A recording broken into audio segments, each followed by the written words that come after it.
kawai ni ke jing tho kabala ai kerteng our deliverer.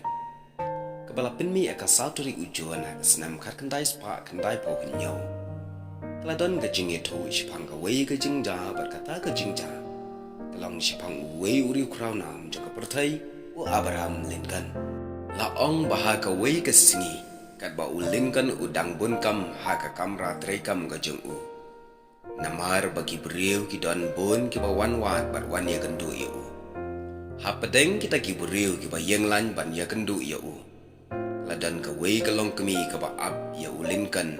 Hadu bandalut ki beriu ba yeng lan. Kenang bakan yo bandrong ha kamra trekam ka jeng u.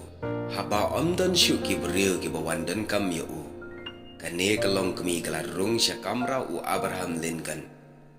Haba u Lincoln u yoi ya kane kelong kemi baka wandrung ha.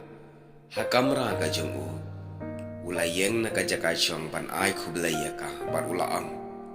Ka ei ka bangala ban yarap ya pi. Henry ka ba pela ka jubab jong kane kelong kemi ka angkum ni. Ngawan hang ni om ban pan ai na pi. Henry ngatip ba pi syaj bang ya kine ki biskit cookies. Ban ngasyu kwa ban wanra ya kine syapi. Kum kadak ka jing sngongu jonga ya pi. U Abraham Lincoln rengkat berki umat agi kemat jungu laang. You are the very first person who has ever come into my office asking not, accepting not, but rather bringing me a gift. I thank you from the bottom of my heart. Pi day tang ma pi ka ba ningkong ka ba wan sa office jonga, ka ba klem da pan ne kmi lenti ya kano nanga. Henry pi wan ra pan ban.